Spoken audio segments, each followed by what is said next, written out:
Hello everyone. Today we talk about how to fix the app of Capcut. We will go to settings. Then we click on apps. After that we search the app Capcut and we click. Then we will on for stop.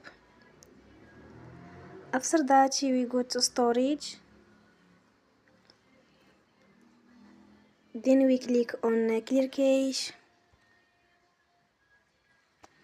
In the end, you will turn your Wi-Fi and you will turn again.